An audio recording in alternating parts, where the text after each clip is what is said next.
Today we are going to talk about antenna design and testing for 5G perspective. Okay. This is my agenda. We'll start with the evolution of telecom networks, and then we will touch upon the UE or Node B architecture, how basic high level architecture. Okay, and then we'll jump into the because the antenna comes after RFFE, RF front end, right?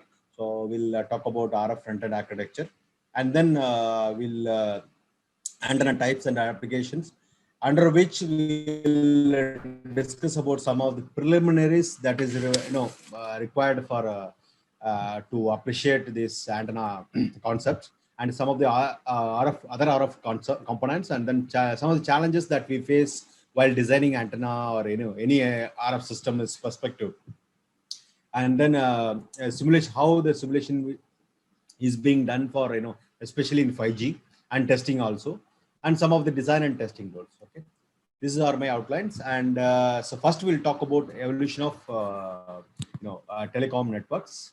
You can see here that until 3G it was like conventional network where you will have user, and then the user will interact with the node B through these base station antennas. Then you will have some of the interfaces to the backhaul networks through to the through BSC and MSC and all. Okay, so in 3G they have changed some bit.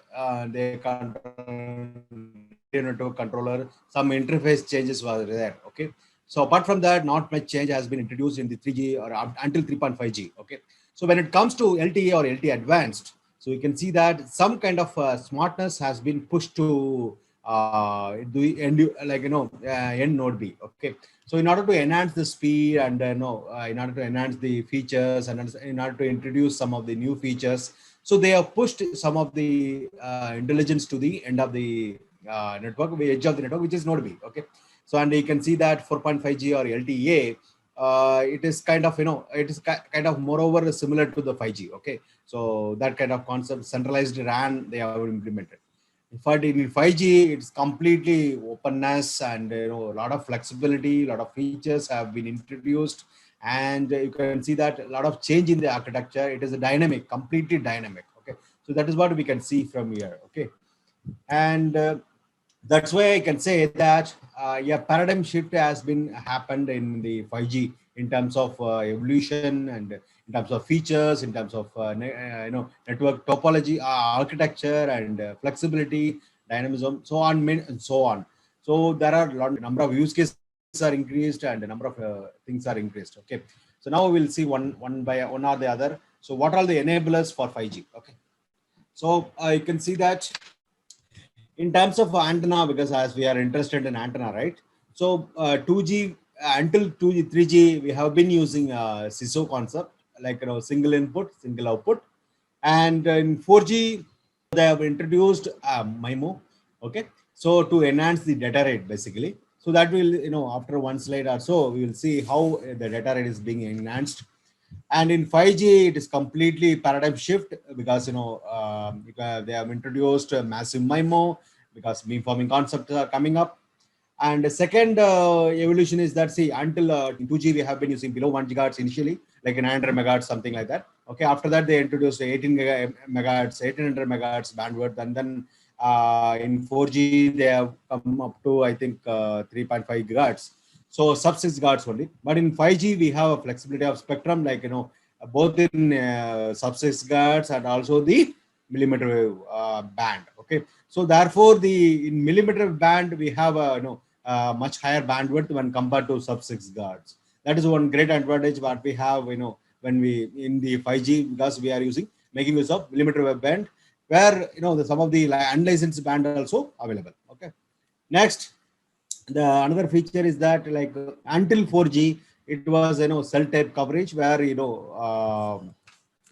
so cell type coverage, where whether user is there or not, you will simply pumping your power to the cell. Okay, so you can see that some users are not getting that benefit, not covered under this cell coverage, and some only few users are there, most of the power getting wasted. Okay, So so in order to avoid that, in 5G they have introduced like beamforming concept, where you can the two advantages are there. One is you are not wasting the power by unnecessarily transmitting to the where there is no user at all. And another advantage is that the coverage range gets improved because you are not transmitting the wider beam width, because which will have a lower gain, but rather you are transmitting the short beams which has a higher gain. Therefore, you are covering the long range coverage is ensured. Okay. Next is that key enablers. So what are the key enablers for three use cases? Like first use case is that first use case of 5G, any you could have seen in a magic triangle. First use case is enhanced mobile broadband, right? So where we are expecting higher bandwidth in terms of GBps, right? So what are the key enablers for that? One is large spectrum, as I mentioned before. Next is deployment of smaller cells, okay, along with allied technologies, which means deployment of smaller cells means instead of having one cell, we'll have multiple number of cells in the same area, so that all the users are covered and better reliability and higher data throughput is ensured, and all the devices get connectivity. So that is one thing. Allied technologies means Wi-Fi or LoRa or Zigworks or many more technologies are already being exist, so that will coordinate with the 5G existing 5G network in order to provide a reliable service to the user. Okay. Next is that multiple input, multiple output. So massive MIMO systems are along with the beamforming. So why it is enabling the enhancing the data rate, that we'll see later. And high spectral efficiency is ensured because of the multiple access techniques. And high spectral efficiency, another approach is that you're pumping your power into short beams, and then so you are using the spectrum effectively, right? Next is advanced modulation and coding schemes, where wherein you are enhancing the data rate by increasing the order of the modulation. Okay. Next is that heterogeneous devices and applications. This is otherwise called as massive machine type communication. Okay.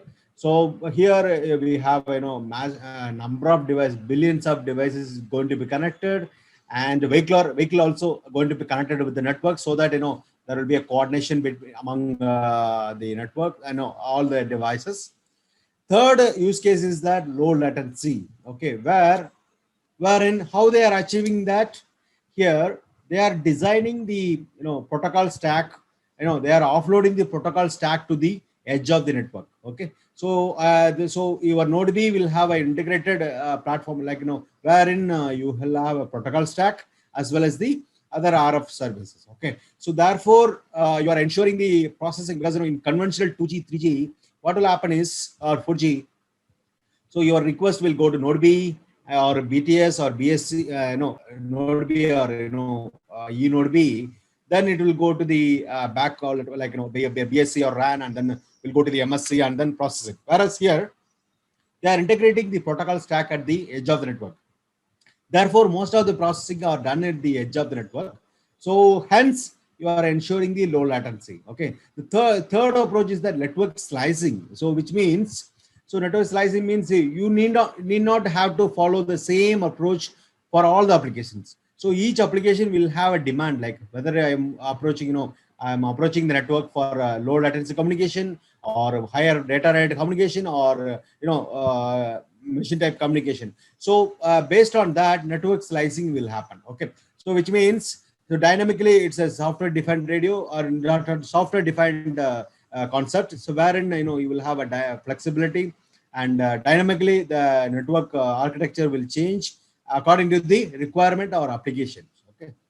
Now let's say the concept, as we said before, it's a concept behind the higher data rates. Okay. So channel capacity is not a simple parameter, it's a system level parameter, wherein it depends on the or it is decided by the combined effect of the noise levels, signal power, and the number of antennas being used at the transmitter and receiver and the channel. Okay. So now let's go to the fundamental channels capacity theorem. wherein you might have seen in your undergrad or any. So channel capacity is equal to bandwidth multiplied by logarithm of 1 plus SNR, right? Or logarithm of 1 plus SNR. Okay, so that is the fundamental formula you might have seen. Okay, whereas here it is being tweaked in order to for the 5G applications, wherein here n is missing actually. So here what they have done is, see, capacities depends upon the several parameters. One such parameter is bandwidth, where we don't have any control because it is dictated by the regulatory bodies or higher authorities, right? And the second parameter is that SNR. So SNR also we don't have much control because we can't increase the power as ever as we want, because it is dictated by the regulatory as well. And noise is also out of our control because it depends upon the environment, it will change. Okay, so what we have with the control, one is concept of introducing multiple number of antennas, multiple number of antennas, which means number of TX antennas we can increase. And you can making use of complex signal processing algorithm. Therefore the you can reuse the channel conditions for your enhancing the capacity and channel metrics, effectively using this channel algorithm. So therefore you can enhance the data rates. Okay, next is that now we'll jump onto the UV or Node B architecture, whereas so this will be the high level architecture. Okay, so it may not suit for Node B. So the data will come from higher layers, which means higher layers, which is application layer maybe. Okay, then it will come to down lower layers, like lower layer 2 layer 3, where the most of the processing is happening. So RRC will take care of control information, then PDCP will take care of segmenting, and then making as a PDUs or packet data unit, and then RLC, okay, for the control unit. Okay, then it comes to higher physical layer, wherein you will do low density parity check coding. Here I am talking about a 5G architecture. Okay, so and then scrambling for in order to reduce the error rate, and then modulation, and then layer mapping. So layer mapping, the data will be mapped to the layer. And then where comes lower physical layer, wherein we have beamforming and pre-coding concept. So therefore and resource element mapping. So resource element will be mapped at the physical layer, because here only we are having in the resource elements are mapped to the signals, and then it will be converted to orthogonal frequency division multiplexing, and then it will be given to the RF front end and then antenna to transmit to the channel. Okay, so now we'll see how this what is the architecture of this one. Okay, so if you look at the UE, you can see that the high level design would be like this. So you can see that antennas are here, and you have RFIC and sensors, and several modules are there for various purpose, and to process the different layers. Okay, so this is how the high level design will look like.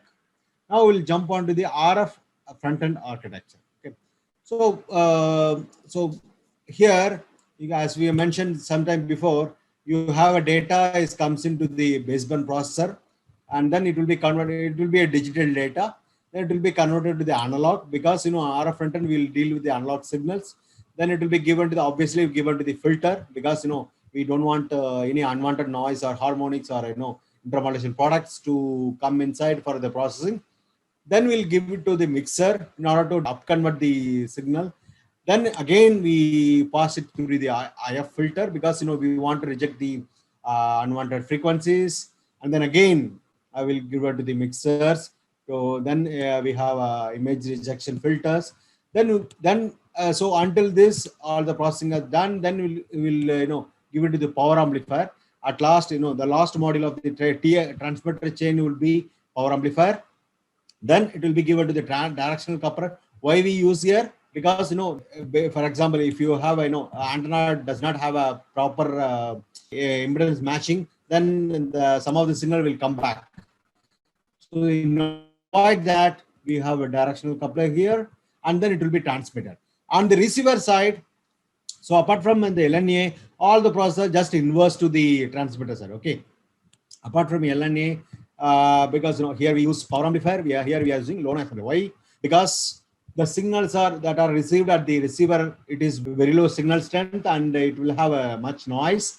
So we have to filter out those noises and then amplify the received signal in order to process the data or decode the data. Okay, this is how it will look like.